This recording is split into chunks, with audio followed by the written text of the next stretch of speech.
Hello viewers, today's class is about allegory. The objective here is to examine the various features of literary allegory, its working and common forms.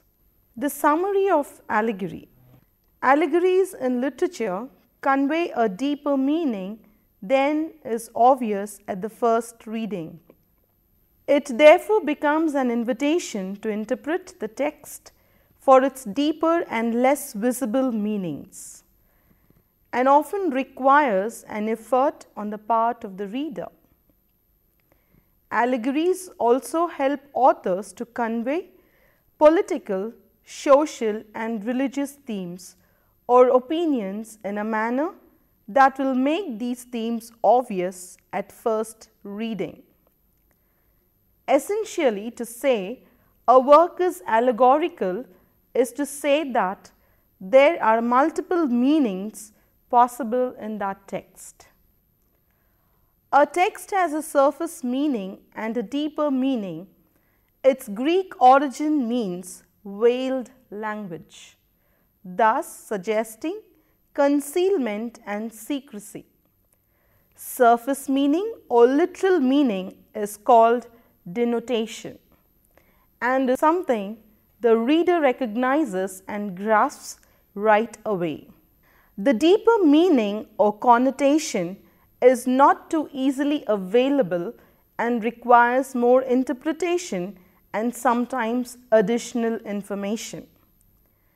Allegories require both more interpretation and more information. An allegory is a text where a deeper meaning conveys something else, something different from what it first obvious. The text might ostensibly be about, say, sports or animals or strange creatures, but we read closely, and armed with additional information, we discover that the tale is an allegory for something else. Very often, the hidden meaning of an allegorical text lies somewhere outside the text, in the world outside. Thus, Animal Farm is supposedly an animal fable. But if we examine the text closely and if we know something about communist states like Russia, we recognize the allegorical nature of the novel. Equality with communism claims as its fundamental belief is what we completely ignored in Soviet Russia. When we have discovered this information, we understand the Orwell's novel's theme better. The animals claim to establish a society where all animals are equal. But just as it happened in Soviet Russia, some animals, the pigs, quickly became rulers and thereby ignored the rule of equality. For us to understand the political allegory better, we need to know this about Soviet Russia, that Napoleon, the pig, is Joseph Stalin, the dictator of Russia, is something not directly obvious to us. It is thus a political allegory.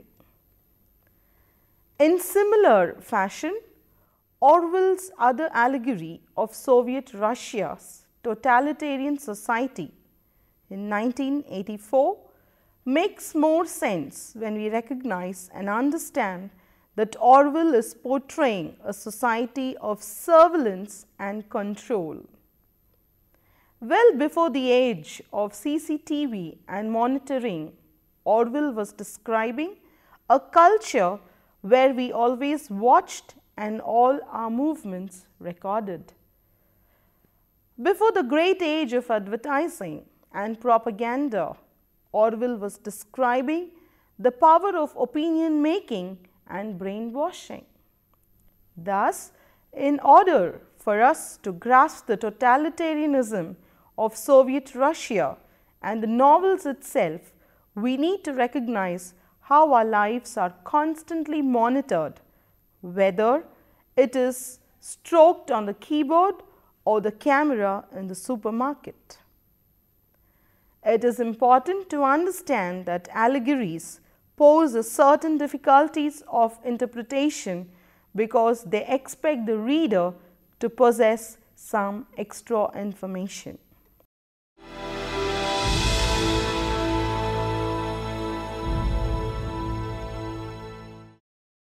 Some poems are allegories of abstract concepts and ideas such as virtue, salvation, or chastity.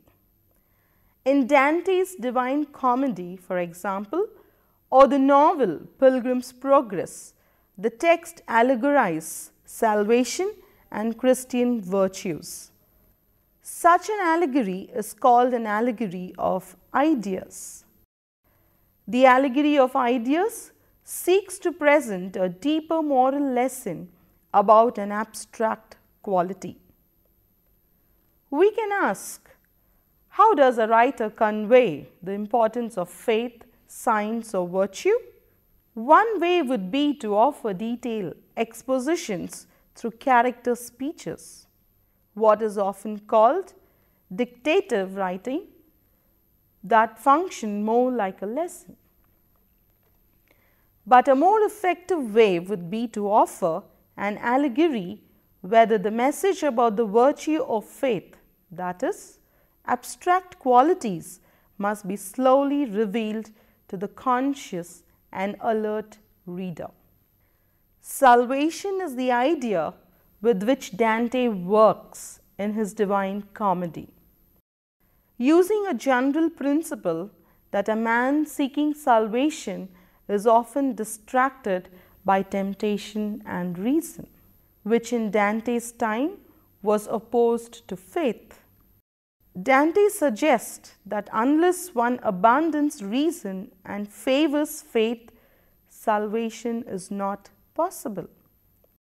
Faith triumphs ultimately when reason is abandoned. Readers alert to the allegorical nature of this work come to this conclusion when we see how the characters behave.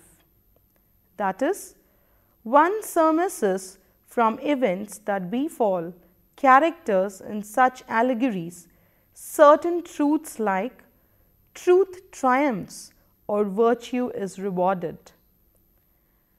The Allegory of Ideas is also therefore a moral lesson where the necessity of particular qualities is brought home to us. Take a famous 20th century allegory built around an abstract idea such as the collapse of human civilization.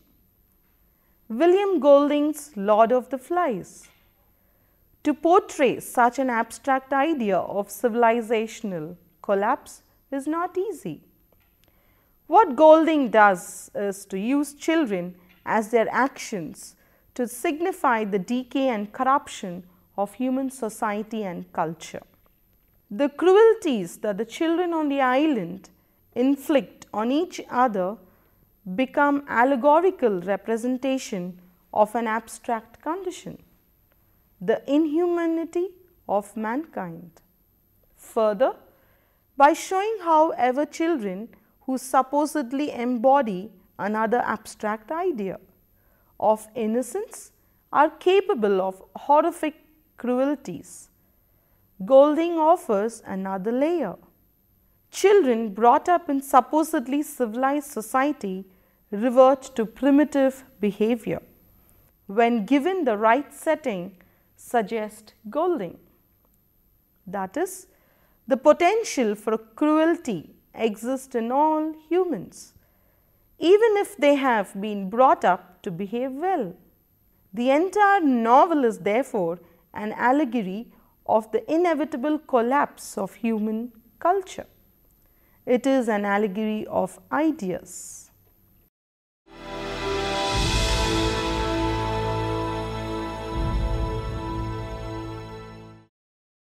Allegory, as we have discussed, stands in for something larger, for this is frequently make use of symbolism. Symbolism, like allegory, is an image, theme or description in literary text where the sign or image stands for something larger than and different from what it is first noticed, such as the Christian cross stands for an entire religion, or a red rose traditionally symbolizes love. Symbolism forces us to explore the deeper significance of any image. It is therefore an additional meaning. Allegory is a function of symbolic language when it relies on particular symbols that then stands in for something larger. Perhaps the most famous allegories use animals as symbols. Take Herman Melville's Moby Dick. The novel at a very superficial level is about the hunting of a whale by a one-legged sailor, Ahab. The entire narrative revolves around this quest for the whale because Ahab has been injured in his earlier encounter with the creature. But when we examine the text closely, we realize it is not a simple tale about the hunt. The whale, like the sea, functions as a symbol for something else for everybody. Ahab himself thinks the whale stands for ultimate evil. It becomes a focus for the sailor's anxieties and fears, but also ambitions. But the whale also represents uncontrollable nature. If we assume the whale is a symbol for nature, Ahab's quest for the whale and the desire to kill it makes the novel an allegory for a very old theme: the human desire to conquer nature. Likewise, in Ernest Hemingway's The Old Man and the Sea, the old man's battle against the sea are not just a sailor's story. The sea and its threat, as in Moby Dick, are symbols of the conflicts and tensions that all humans need to face. The battle for success over the sea then becomes, in both Melville's and Hemingway, a symbol of the larger battle of human spirit. If we read these elements of nature as something more than animals, then the novel's allegoric meaning emerges. Both novels are about the human spirit and its quest. It seeks to subdue nature and not be subdued by it. Human nature seeks through its battles with nature to improve itself. To prove it is unconquerable. What Ahab and Santiago wish to demonstrate in their indomitable spirit? Symbolism thus enables novels to function as allegories by taking objects and places such as the whale or the sea and giving greater significance. Melville and Hemingway forces us to explore the deeper meanings of the battles of man versus animal or man versus nature.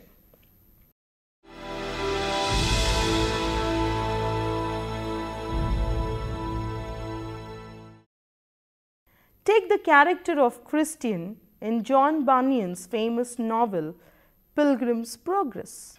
The novel is not only about the individual Christian. The character Christian represents more than an individual in the novel. He is the sum total of a whole set of Christian virtues and qualities. In other words, the character Christian personifies the set of abstract qualities that Christian believes human should possess.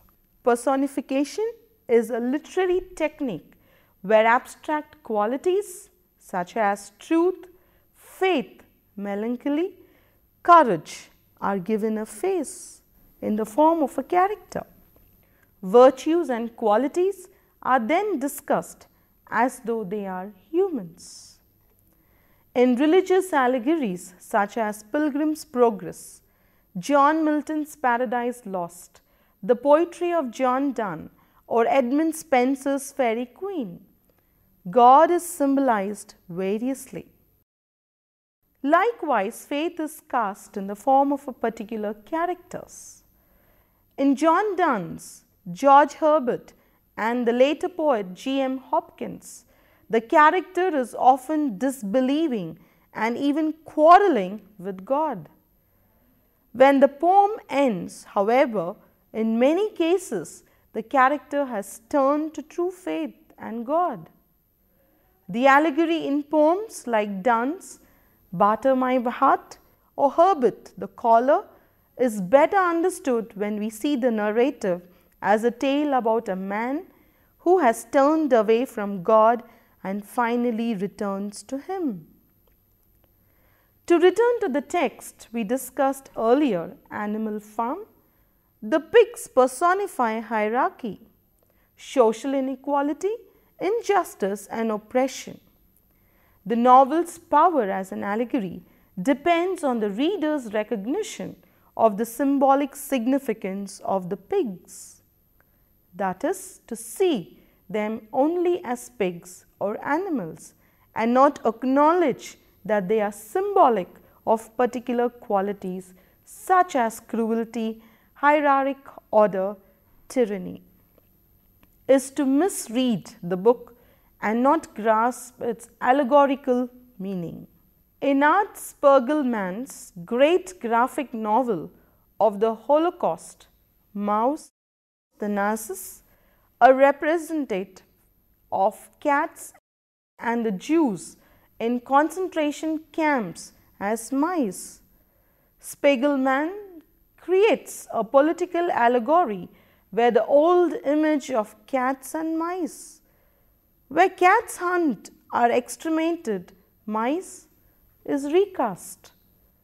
In this recast story, human Nazis hunt and exterminate other humans, that is the Jews. The symbolism of cats and mice powerfully delivers the allegory of predators, hunting, cruelty and death.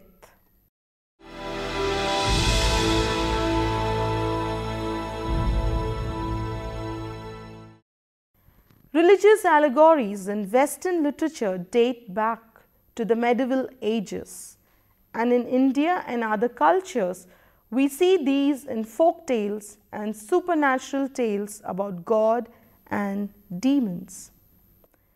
In religious allegories, the aim of the tale is to restore the faith of unbelieving people, to reinforce faith as the only mode of salvation and to create a fear of the Creator.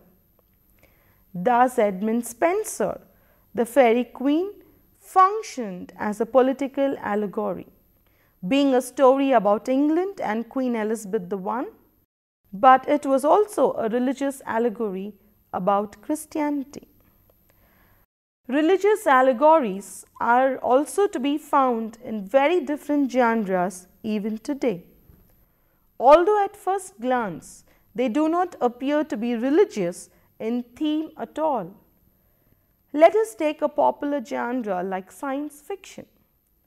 In Mary Shelley's Frankenstein, the science fiction novel which inaugurated this theme, Victor Frankenstein hopes to play God and created a new species of life which will be beholden to him. When the novel ends, he has lost all his family and friends and his life as well. In terms of religious allegory, the novel suggests that the scientist has been punished for trying to do what God alone does, create life. In numerous novels and films like Neuromancer, William Gibson, the Matrix trilogy, the Terminator series, Jurassic Park, Michael Crichton, the constant theme is of creation. the creation of super intelligent computers or clones is when we pay close attention. An allegory for mankind playing God.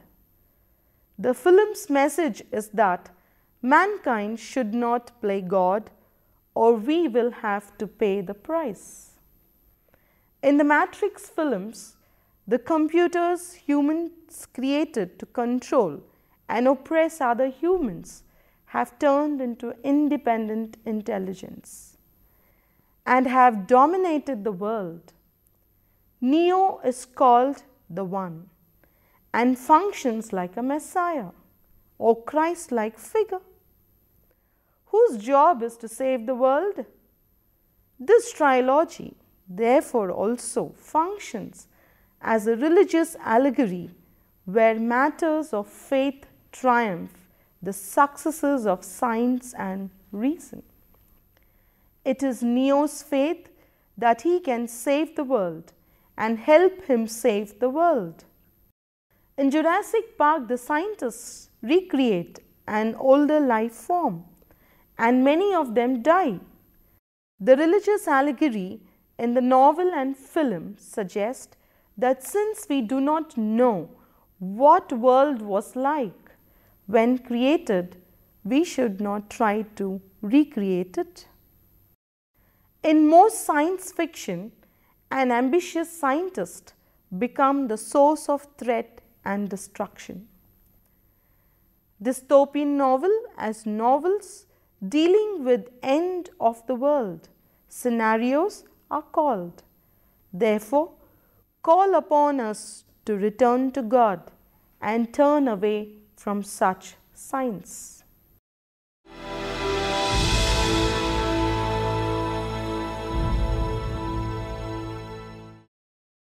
Two popular forms of allegory are parable and the fable. The parable has its origins in Christian literature and the Bible.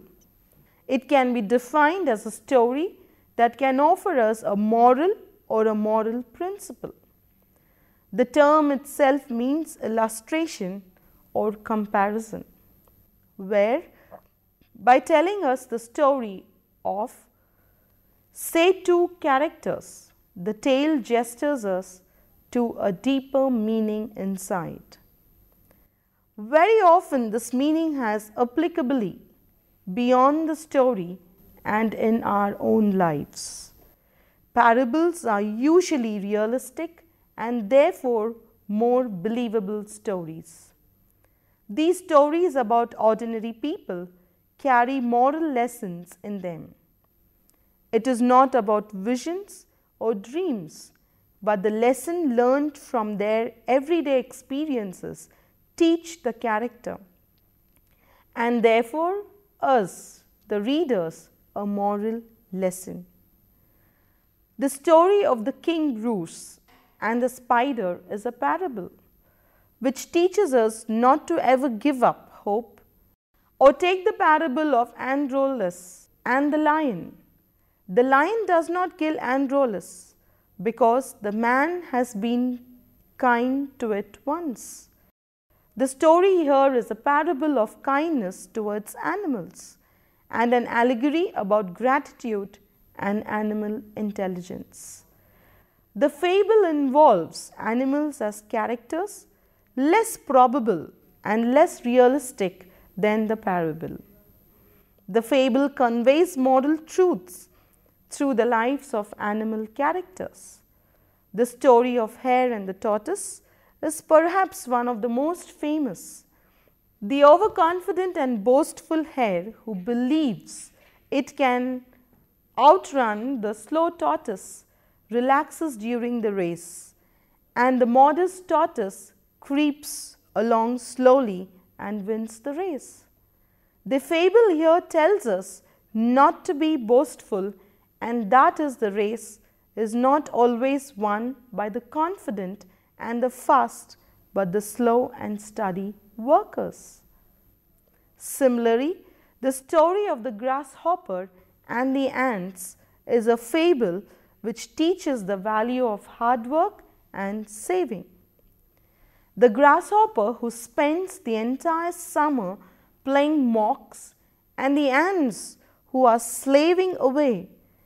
But when winter comes, the ants who had spent the summer collecting food have plenty of food, and the grasshopper starves because it has not collected enough food. Hope you have enjoyed this class on allegories and the different forms. See you in the next class. Thank you.